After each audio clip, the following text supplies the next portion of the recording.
Hey folks, John from Complete Technology Solutions, your friend in the computer business. Now, as most of you know, I actually have a booth in a flea market called the Cattle Barn. And I do a lot of computer repairs for people, custom PC builds. You've seen some of the donations that have come in from some amazing viewers. Now, this is one of the projects that I kind of take personally into heart. Every now and then I'll get an old computer donated in here, and it really doesn't have a lot of value as far as reselling it goes. What I like to do is I'll take these computers, kind of see what we've got, take them apart, clean them up, refresh them, restore them, and then give them away. So today this is actually going to be a two-part video, so today is going to be kind of short. I had a client that actually brought this entire box of computer components to me today. I don't know what's in them yet. We're actually going to go through these together, and you will find out as I find out. I do see a tower in here, which I'm assuming has a machine running Windows XP. That's what the tag is on the side if it's never been upgraded. Once again, odds are an older machine, but we're going to go ahead and take it apart and see what we can do with it. So hang tight, we'll unbox this together and see what mysteries await.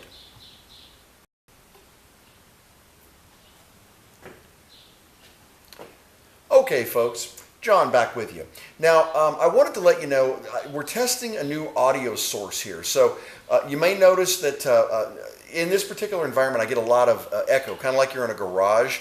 I did manage to eliminate the audio hum, but I was still getting a lot of echo. So right now I've actually got a lavalier microphone going from the camera directly to my chest here. So hopefully the audio is coming through a little clearer. When I do the editing on this, if this audio isn't clear, I will use the audio off Stumpy, because believe it or not, Stumpy's running today. I know, nobody was more surprised than I, but it is running. So, all right, so we'll take a look at what we got here. Okay, first we'll start off with a coat hanger, a broken coat hanger. So we won't be using this probably. Do you have anything we need a coat hanger for? Never mind. All right. Okay, this looks like it is a scanner. Okay, this may have been some sort of point of sale system. That's what this is looking like. All right, yeah, it looks like we got a whole scanner system in here. Okay, so we'll take a look at this. Obviously, this is not something that someone is going to want to use, but it looks like it is a price scanner. So this must have at one point been a point of sale system. Now we'll get an idea of what we're talking about. This is a receipt printer. So since there's a receipt printer in here, it's obvious that this was a point of sale. As you can see, this was obviously a point of sale client for somebody's business. So we'll check that out too. We'll see what we actually got here. But that is a thermal receipt printer with no thermal paper. So there you go.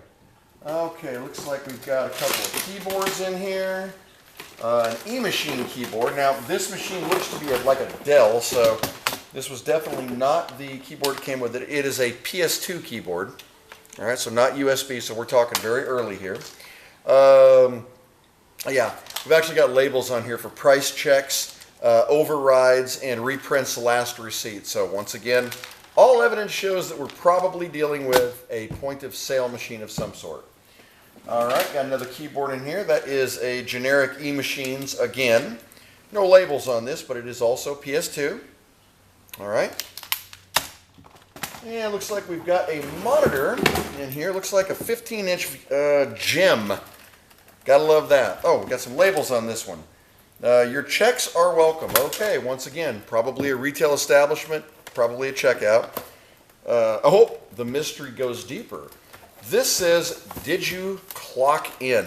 Now, I did not clock in tonight, so I hope I'm not in trouble, but if I am, just don't tell the boss for me. We'll be cool.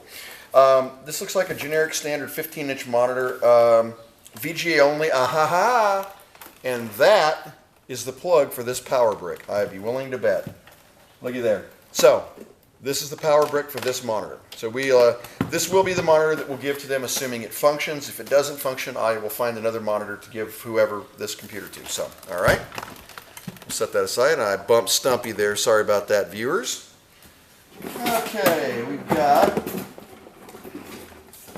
looks like we have got another power brick. This is for the receipt printer, no doubt of that. There we go. Got the power cable for the PC. Set that aside. And we've got a couple of mice in here. Once again, they are also PS2. And what do we got here? This is another E-Machines. You know, there's a lot of E-Machines equipment here. So obviously at one point there was an E-Machine involved. They are all PS2 mice, so we'll probably use one of those or maybe both of those if one is defective before it's all over. All right. Now, we're going to go back in time a little bit, folks. Now I'm going to get Stumpy's picture on this, make sure he can actually see it. So, this is called a parallel printer cable. Now, for those of you that don't know, this is how printers used to connect before USB. You actually have a 25-pin connector on the back of the computer, which I'm fairly certain that we will find, and this would plug directly into the printer. This is how you would get your, what they called LPT1. So this would be your printer port 1, and it would connect to your printer in order to print. I've got a whole box full of these. No one uses them anymore, so really they just kind of collect space. So, all right, now we'll go ahead and get to the meat and potatoes here. Got one more power cable, may need. All right, now this is a very familiar PC. If you were around back in the early 2000s, late 90s, these PCs were everywhere. This is a Dell, appears to be a Dimension 3000. Now these were actually one of the first Dells that actually came with the CD rewritable, and I'm assuming this probably has one, which it does. So it does have a CD writer in it, which is kind of nice. On the back, and I'm going to get Stumpy involved here. Let's see what we're dealing with. On the back, we've got a standard modem, 56K of course. We do have onboard LAN. Now, that's a good thing. For this to have any value at all whatsoever to anybody, you've got to be able to connect it to the internet. Obviously, through the USB, you could use a wireless, but these are most assuredly going to be USB 1s, so you're going to have very slow wireless connection. But it's probably at least a 10100 LAN card, so this will be the way they'll connect to the internet. There is no add-on video card, so it's got a standard VGA card built onto the motherboard, and this is the parallel printer port we were talking about. This is the serial connection. This is the PS2. Now this was always cool because they would code them by color. So now an interesting thing about PS2, for those of you, we'll go back in the Wayback Machine again. A PS2 mouse would not work if you just plugged it in after the system was booted. However, a keyboard would. So if you had a computer that was booted up, but you forgot to plug in your mouse, you had to take the computer all the way down again, plug in your mouse, and bring it back up. Whereas keyboard, you can plug it in, unplug it anytime you want to. Looks like we've got a standard audio card in here, nothing special. And we've got 4 USB ports on it. And I don't believe... no, we did not have a floppy drive on this one. Some of them actually did. But we do have front side audio port for output. And we've got 2 front side USB, most assuredly 1.0s. So, this is what we're going to be dealing with. Now, I'm going to do this in a 2-parter.